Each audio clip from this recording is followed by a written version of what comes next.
Students, आज हम लोग न्यू चैप्टर स्टार्ट करने जा रहे हैं जो कि हमारा पेपर 2 से है, fresh water fish culture paper 2, जिसमें चैप्टर नंबर 4 नाम है एक्वेरियम फैब्रिकेशन एंड मेंटेनेंस। तो यहाँ ये जो चैप्टर है इसमें हम लोग एक्वेरियम के बारे में सब कुछ पढ़ेंगे और उसका फैब्रिकेशन कैसे होता है, उसको मेंटेन किस तरह से किया जाता है, तो स्टार्टिंग से उसको बनाया कैसे जा सकता है और उसमें कौन सी फिश क्या रखा जा सकता है, तो ये सब हम लोग इस चैप्टर में पढ़ने वाले हैं। तो सबसे पहले देखते हैं डेफिनेशन ऑफ एक्वेरियम। तो aquarium can define as an artificial tank और pool exhibiting a collection of living fishes and other aquatic animals. तो एक्वेरियम क्या है? एक आर्टिफिशियली बनाया हुआ टैंक है जो कि जिसको पूल भी कहा जाता है। तो उसमें हम लोग क्या रखते हैं? लिविंग फिशेस का कलेक्शन हम लोग रखते हैं और अदर एक्वेटिक एनिमल्स भी हम लोग उसमें रख सकते हैं। जो बाकी फिश के अलावा जो भी एनिमल्स है जो कि एक्वेरियम में रख सकते हैं, तो वो एनिमल्स हम लोग उसमें रख सकते हैं अकॉर्डिंग टू अवर चॉइस। यहाँ पे एक्वेरियम का आपको एक सिंपल डायग्राम दिया गया है जिसमें इसका जो लेंथ विड्थ और हाइट बताई गई है।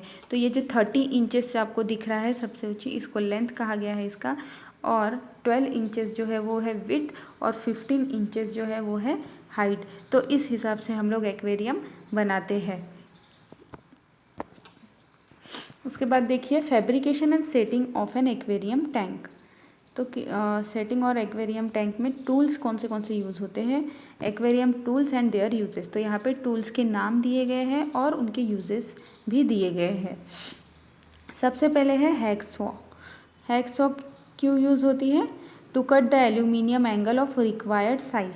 अगर हमको एल्यूमिनियम के एंगल बनाने हैं, ठीक है, जो साइज़ हमको चाहिए उस साइज़ के एल्यूमिनियम एंगल्स को कट करने के लिए ये हैक्सॉ यूज़ की जाती है।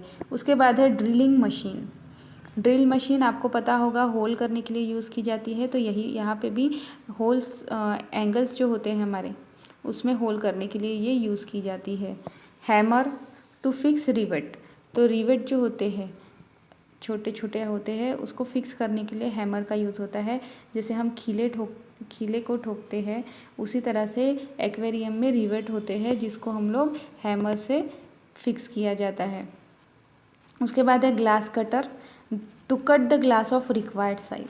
ग्लास कटर होता है एक छोटा सा जो कि ग्लास को कट करने के लिए यूज़ किया जाता है, पेन की तरह होता है वो। उसके बाद file to smooth the edges of the angle. तो हम लोग जब ग्लास कट करते हैं तो उसके एजेस को स्मूथ करने के लिए, ताकि वो हाथ में चुभे ना, इसीलिए हम लोग फाइल जो होती है उससे हम लोग उसको स्मूथ कर देते हैं। फाइल से घिसने के बाद जो ग्लास होता है उस पर फाइल से घिसने के बाद जो उसके एजेस है वो शार्प नहीं रहते, स्मूथ हो जाते हैं। उसके बाद है set square for measuring the right angle between the length width and upright. तो सेट स्क्वायर क्यों यूज़ किया जाता है? हमारे जो एंगल्स है उनके बीच में जो एंगल है वो बराबर बनना चाहिए, उसके लिए मेजरमेंट के लिए यूज़ किया जाता है set square. Plier to cut excess length of rivet. Plier जो होता है वो अगर रिवर्ट बाहर आ जाता है एंगल में से तो उसको कट करने के लिए यूज़ किया जाता है। उसके बाद tape to measure the length of angle and length and width of glass. Tape हमको अगर एक प्रॉपर लेंथ का, उसकी विड्थ बराबर हो, हाइट बराबर हो, इसके लिए हमको क्या लगेगा? टेप। अगर हमको 24/12/15 इंचेस का हमको एक्वेरियम चाहिए तो हमको क्या लगेगा? सबसे पहले टेप, ताकि हम लोग उसका साइज़ गिन सके। उसके बाद है angle cutter to cut the angle of desirable size. तो एंगल कटर होता है। उसके बाद लास्ट वाला टूल देखो, जिससे हम लोग जो एंगल्स होते हैं एल्यूमिनियम के या आयरन के, उसको कट करने के लिए यूज़ किया जाता है। Material used in aquarium fabrication. Aquarium tank is fabricated by using following material: aluminium angles, glass of suitable thickness, aquarium cement जिसको कहते हैं बिटुमेन, और silicon cement.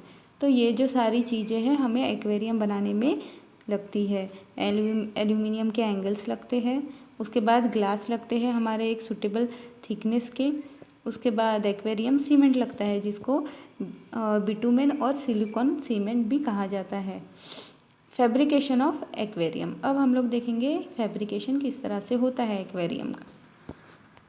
Fabrication of aquarium tank comprises selection of suitable size of tank, preparation of frame, cutting and fixing of glass, cleaning and leakage of glass। तो aquarium fabrication में क्या क्या आता है, एक्वेरियम टैंक किससे बनता है, suitable size of tank.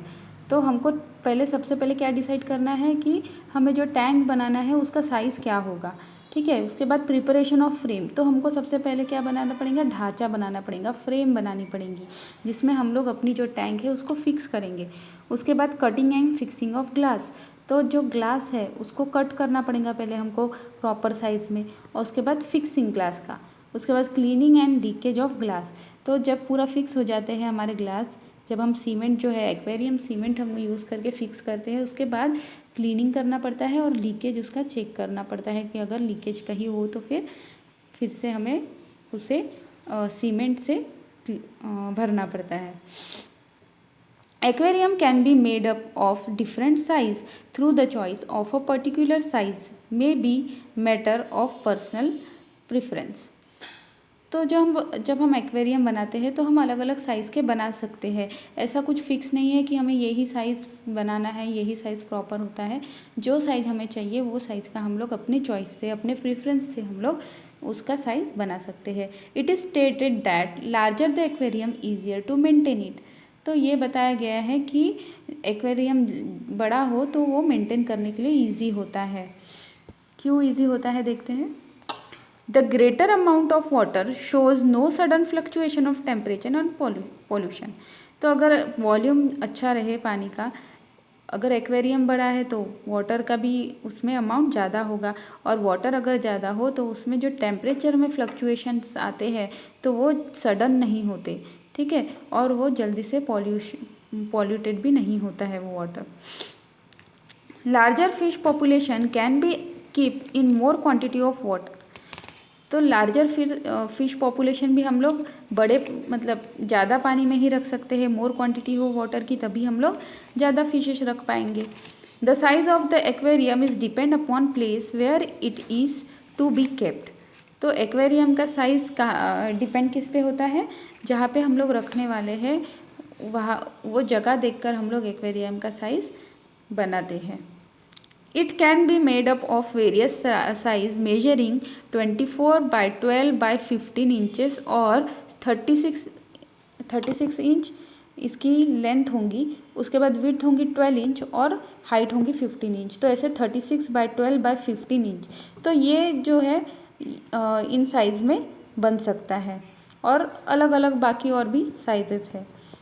Most popular size of aquarium is 24 by 12 by into 5, तो 24 into 12, 24 इसकी लेंथ है, उसके बाद 12 इसका विड्थ है और 15 इसकी हाइट है, तो इसको सेंटीमीटर में भी दिया गया है 60 into 30 into 40 centimetre, for which 1 inch with aluminium angles of 1/8 inch thickness is use for the frame and glass of 1/8 inch thickness.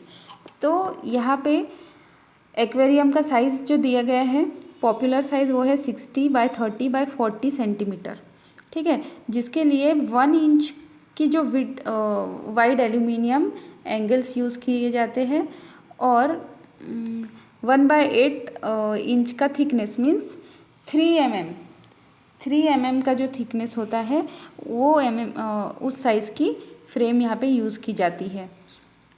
And glass यहाँ पे 1/8 इंच मीन्स 3 mm का ही ग्लास की थिकनेस भी होती है। ग्लास की थिकनेस की बात कर रहे हैं हम लोग, ठीक है, कितना मोटा ग्लास है तो 3 mm आएगा उसका 1/8 इंच मीन्स, तो उसका उतना थिकनेस उस ग्लास का होता है।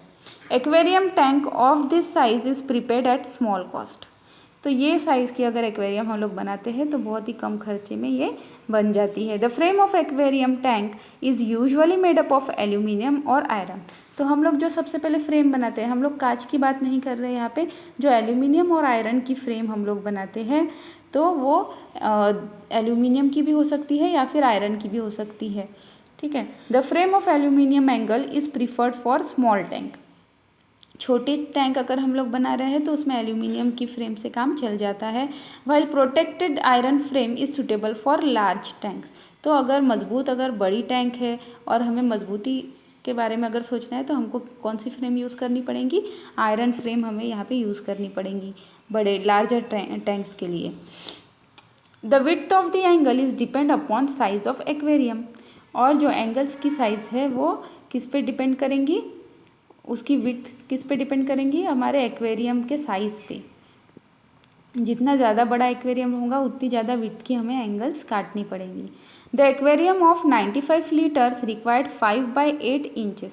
5 या तो फिर 5 से 8 इंच तक के हमको विड्थ यहाँ पे एंगल्स की लेना है। अगर हमको 95 लीटर्स का एक्वेरियम बनाना है तो उसे 5 से 8 इंचेस की विड्थ का हमें एंगल काटना होगा। और aquarium of 190 litres need 3 to 4 inches angle. तो अगर हम लोग 190 लीटर्स का अगर बना रहे हैं एक्वेरियम तो हमको 3/4 इंचेस का एंगल काटना पड़ेगा। अगर 95 लीटर का है तो 5/8 इंच का हमको एंगल काटना पड़ेगा। While making the aquarium of size 24/12/15 inch, cut 4 pieces each of 16 length for upright। तो देखिए मैं यहाँ पे आपको एक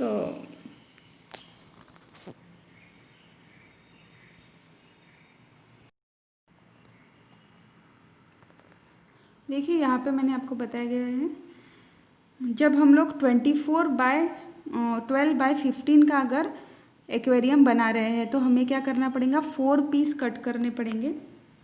4 पीस 16 इंचेस के कट करने पड़ेंगे। देखिए ये है 1 2 3 4। तो हमें इस तरीके से यहाँ पे ये 4 पीसेस 16 इंचेस के हमने कट कर लिए।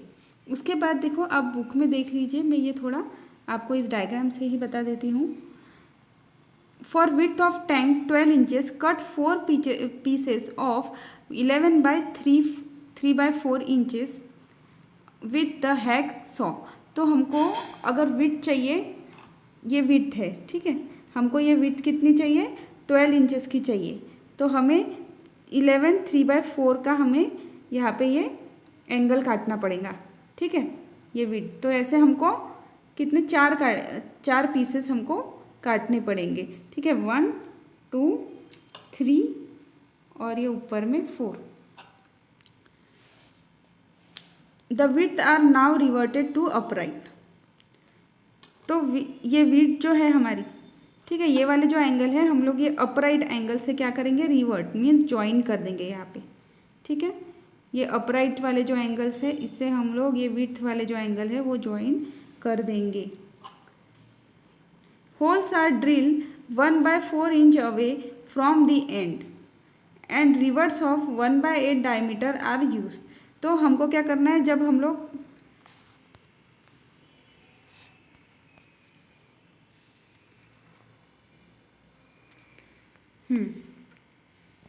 हमें क्या करना है? जब हम लोग रिवर्ट करेंगे, यहाँ पे रिवर्ट करेंगे तो हमको 1/4 इंच अवे, हमको ये यहाँ से जो एंगल है उससे 1/4 इंच अवे हमको क्या करना है? यहाँ पे होल्स करना है ड्रिल मशीन से। और होल का डायमीटर कितना होगा? 1/8 इंचेस मीन्स 3 mm का, अबाउट 3 mm का उसका होल का डायमीटर होगा। The top width is similar riveted to upright at the height of 15 inches. तो ये है हमारा 16 इंच का हमने एंगल काटा। तो हमको अभी रिवर्ट मीन्स यहाँ पे ज्वाइन करना है, तो सेम होल हमको इसके सीधे अपराइट डायरेक्शन में इसके सामने ही हमको करने पड़ेंगे यहाँ पे। तो वो कितने इसमें आएंगे? 15 इंचेस में आएगा। ठीक है, हमको थोड़ी थोड़ी जगह यहाँ पे क्या करनी है? छोड़नी है। इसीलिए यहाँ पे क्या होगा? यहाँ से 15 इंचेस की डिफरेंस पे हमारा दूसरा होल यहाँ पे आएगा। Then 4 length each of 23 3/4 inches are cut and riveted to the side frame. तो हमको 4 लेंथ कौन सी कट करनी है, ये वाली देखो 1 2 3 और ये 4। तो इसकी जो लेंथ है वो कितनी है 23 और 3/4, 23 3/4। तो इसका जो टोटल लेंथ रहती है वो 24 का अगर हमको करना है तो ये जो हम एंगल कट कर रहे हैं उसको थोड़ा कम काटना पड़ता है। ठीक है, तो हमने ये 4 काट लिए, ये वाले 16 इंच के 4 पीस कट कर लिए, उसके बाद 11 3/4 वाले 4 कट कर लिए और उसके बाद 23 3/4 वाले 4 कट कर लिए हमने। ठीक है, after reverting width upright and length rectangular frame of aquarium is obtained. तो हम लोग ने जब ये सब एंगल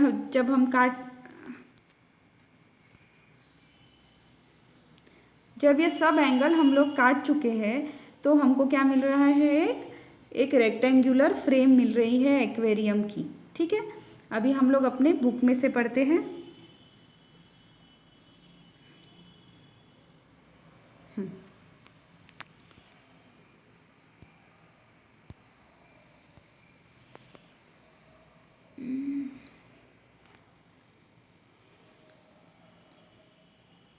ठीक है, तो ये देखो यहाँ पे लास्ट सेकंड पॉइंट हमारा चल रहा है। देखो after riveting with upright and length और rectangular frame of aquarium is obtained. तो ये सारी लेंथ हमने कट करने के बाद हमको क्या मिल गई, एक्वेरियम की फ्रेम मिल गई, एक एल्यूमिनियम की frame. After preparing the frame fix the glass plate of suitable thickness in the frame on all side except top by using aquarium cement. तो हमको क्या करना है, ये सारे जो ग्लास प्लेट अभी हमने काटी है तो वो ग्लास वाली प्लेट को हमको क्या करना है, एक्वेरियम सीमेंट से उसको चिपका लेना है। बस ऊपर की साइड में हमने एक्वेरियम का सीमेंट नहीं लगाना है। Thickness of glass plate is depend upon size of aquarium. और थिकनेस हम लोग किस तरह से लेंगे, जिस तरह का हम लोग साइज ले रहे हैं एक्वेरियम का उसके हिसाब से ग्लास की थिकनेस रहेगी। The bottom glass should be 1/4 inches more thick than the side glass. तो जो साइड वाले ग्लास है उससे थोड़ा ज़्यादा थिकनेस हमारा जो बॉटम में जो हम लोग ग्लास लगा रहे हैं, ठीक है, तो बॉटम वाले ग्लास का थिकनेस थोड़ा ज़्यादा होगा as compare to the side glasses. The glass should not touch the frame but is separated from it by a thin layer of aquarium cement. तो जो ग्लास हम लोग रख रहे हैं नीचे, जो हमने फ्रेम तैयार की तो उसमें हम लोग अभी ग्लास प्लेस कर रहे हैं, तो जो ग्लास हम लोग रख रहे हैं वो सीधे फ्रेम के टच में नहीं होना चाहिए, क्योंकि हमको क्या करना है, पहले एक्वेरियम सीमेंट वहाँ पे डालना है। बिटुमेन या फिर सिलिकॉन सीमेंट जो होता है वो हमने पहले डालना है, उसके ऊपर हमने क्या रखना है, हमारी ग्लास की फ्रेम रखना है। If the glass is touch to the frame it will be break when the tank is lifted with water. तो अगर वो फ्रेम से टच हो जाता है हमारा ग्लास तो क्या होगा, वो ब्रेक होने के चांसेस ज़्यादा रहते हैं जब हम लोग टैंक को ऊपर उठाते हैं। अगर वो वाटर से भरा हुआ है और अगर हमने टैंक को ऊपर उठा लिया तो ऐसे समय पे क्या होता है, जो हमारा ग्लास है वो ब्रेक होने की चांसेस होते हैं। The aquarium cement should be water resistant. जो एक्वेरियम सीमेंट होता है वो वाटर रेजिस्टेंट होना चाहिए। It should not be poisonous, that is should be harmless to fishes. और पॉइजनस नहीं होना चाहिए और फिश को उसने कोई हार्म नहीं करना चाहिए जो हम सीमेंट यूज़ कर रहे हैं उससे। It should have some elasticity with help to minimize the pressure on the glass. तो उसमें इलास्टिसिटी भी होनी चाहिए ताकि हमारा जो ग्लास है उस पर पूरा प्रेशर ना आए। It should be capable to withstand in extreme and cold and heat.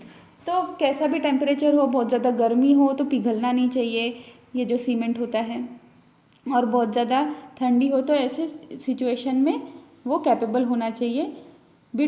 Bitumen और silicone glue are used commonly as aquarium cement.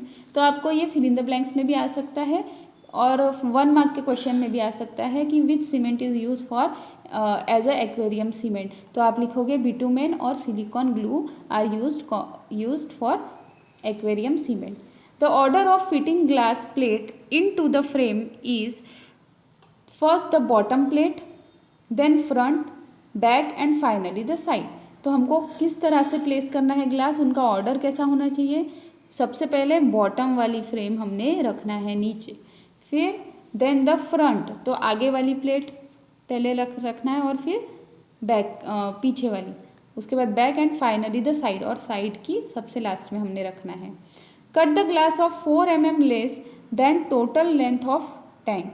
तो टोटल लेंथ जो टैंक होती है, ठीक है, तो उससे हमको 4 mm कम हमारा ग्लास को कट करना है। After applying the layer of cement over the angles inside, keep the bottom glass over it and press it gently and allow it to cool. तो जो हम लोग सीमेंट लगाते हैं तो सबसे पहले हम लोग उस फ्रेम में नीचे की तरफ हम लोग क्या करेंगे, सीमेंट अप्लाई करेंगे, ठीक है, और उसके बाद हम लोग सबसे पहले बॉटम वाला ग्लास, नीचे जो होता है ग्लास, वो उस पर रखेंगे, और रखने के बाद उसको जेंटली हम लोग प्रेस करेंगे और उसको फिक्स होने देंगे, ठीक है, कूल होने देंगे, थोड़ी देर रुक जाएंगे। Then fix the front glass by following the same procedure, in this way fix all the glasses in the frame.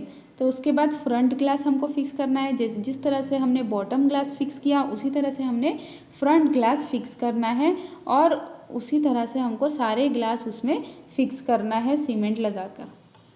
After fixing the glass plate, keep the tank for a day as it is. तो जब हम लोग fix कर लेते हैं सारी glass plate, उसके बाद हमको कुछ दिनों के लिए उसे ऐसे ही छोड़ देना है। Then check it for leakage, if the tank has very slight leakage it will stop by itself after few days. तो हमको लीकेज चेक करना है उसमें पानी डाल के, और अगर लीकेज बहुत कम है, थोड़ा थोड़ा लीक हो रहा है, तो वो कुछ दिन में ठीक हो जाएगा, अपने आप बंद हो जाएगा।